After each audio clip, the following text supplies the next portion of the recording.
संवाद विद प्रीति चौहान पे आपका स्वागत है। यदि आप चैनल पर नए हैं तो कृपया इसे सब्सक्राइब कीजिए और बेल आइकन को प्रेस करके ऑल पर क्लिक कीजिए ताकि आपको आने वाले वीडियोस की नोटिफिकेशन सही समय पर मिलती रहे। नमस्कार। आज हम बात करेंगे श्रीमद् भगवद गीता जी के दूसरे अध्याय के 49वें श्लोक की। 48वें श्लोक में श्री कृष्ण ने अर्जुन से कहा था कि उसे समता का भाव अपने अंदर उत्पन्न करना चाहिए। 49वें श्लोक में श्री कृष्ण अर्जुन को बताते हैं कि जो सम बुद्धि है वो सकाम कर्मों से श्रेष्ठ कैसे है, उसकी श्रेष्ठता को वो बताते हैं। तो 49वां श्लोक हमें कहता है, दूरेण है वरम कर्म बुद्धि योगा धनंजय बुद्धौ शरणमन्विच्छ कृपणा फल हेतवा। जैसे आपने देखा इस श्लोक में श्री कृष्ण अर्जुन से कह रहे हैं कि समता का भाव जो है वो श्रेष्ठ है। सकाम कर्म दूर से ही अत्यंत निकृष्ट है। इसलिए हे धनंजय, तू समता का आश्रय ले, बुद्धि का आश्रय ले, क्योंकि जो कर्म फल का हेतु बनते हैं वो अत्यंत दीन होते हैं। तो इस श्लोक में श्री कृष्ण क्या कहते हैं अर्जुन से? वो अर्जुन से यह बताना चाह रहे हैं कि बुद्धि योग ही श्रेष्ठ है। क्यों?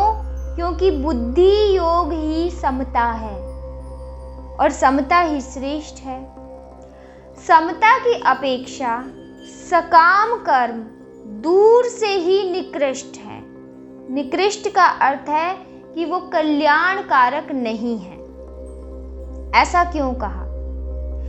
क्योंकि यदि कर्मों में सकाम भाव होगा तो कर्मों के फल की प्राप्ति की इच्छा होगी।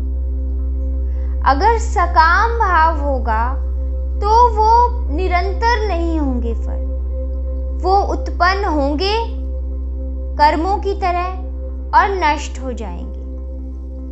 लेकिन जो बुद्धि है, जो समता है, जिसे पिछले श्लोक में योग भी कहा गया कि जो बुद्धि योग है वो नित्य है, वो निरंतर है, वो ना नष्ट होती है, ना उसका वियोग होता है और ना ही उसमें कोई विकृति आती है। तो श्री कृष्ण यहाँ पर श्रेष्ठता सिद्ध करते हैं समता की, सकाम के ऊपर। वो ये कहते हैं कि समता ही सर्वश्रेष्ठ है, क्योंकि जब तक समता नहीं होती कर्मों में, तब तक कर्मों में उद्धार करने की ताकत भी नहीं आती। बिना समता के, बिना बुद्धि योग के जीव कर्म करता है तो वह जन्मता मरता रहता है, दुख भोगता रहता है। क्योंकि समता तो परमात्मा को मिलाने वाली है, परमात्म तत्व को प्राप्त कराने वाली है, परंतु सकाम कर्म जन्म मरण का फल देने वाले हैं। जब सकाम कर्म होते हैं तो मनुष्य में अहंकार और ममता उत्पन्न होती है, और ये अहंकार और ममता पशु बुद्धि को ही जन्म देते हैं। भागवत में शुकदेव ने महाराज परीक्षित से कहा कि हे राजन, तुम यह पशु बुद्धि त्याग दो कि मैं मर जाऊंगा। तो यहाँ भी उन्होंने पशु बुद्धि का वर्णन किया। यह पशु बुद्धि तब जागृत होती है जब शरीर में अहंकार या ममता आती है। और वो अहंकार और ममता क्यों आती है? क्योंकि मनुष्य सकाम भाव से कर्म कर रहा होता है, समता से नहीं कर रहा होता, बुद्धि योग से नहीं कर रहा होता।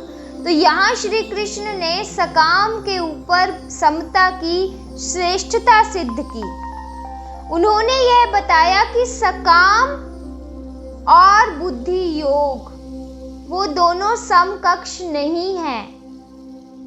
उनमें तो दिन और रात का अंतर है। जितना अंतर दिन और रात में होता है, जितना महान अंतर दिन और रात में होता है, उतना ही अंतर बुद्धि योग में और सकाम कर्म में होता है। तो वो दोनों एक कैसे हो सकते हैं? उन्होंने इतना महान अंतर बताया। वो क्यों बताया? वो इसलिए बताया कि जो समता है, जो बुद्धि योग है, वो परमात्मा को मिलाती है, परमात्म तत्व को प्राप्त कराती है।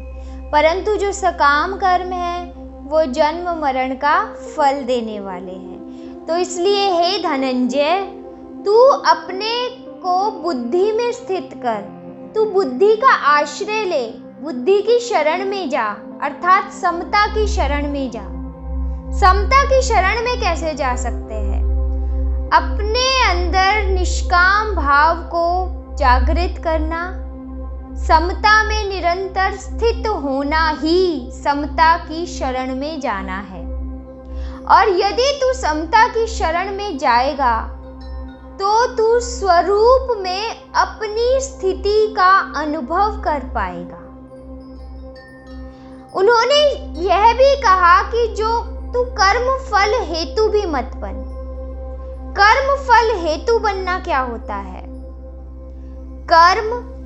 कर्म फल, कर्म सामग्री, शरीर आदि कारणों के साथ अपना संबंध जोड़ लेना कर्म फल हेतु बनना होता है। उन्होंने कहा कि जो कर्म फल हेतु बनते हैं वो अत्यंत दीन होते हैं।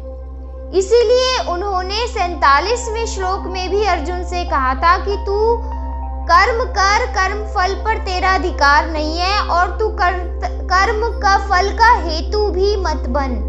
और यहाँ पर भी वह यह बात कह रहे हैं कि जो कर्म फल का हेतु भी बनते हैं वो अत्यंत दीन होते हैं।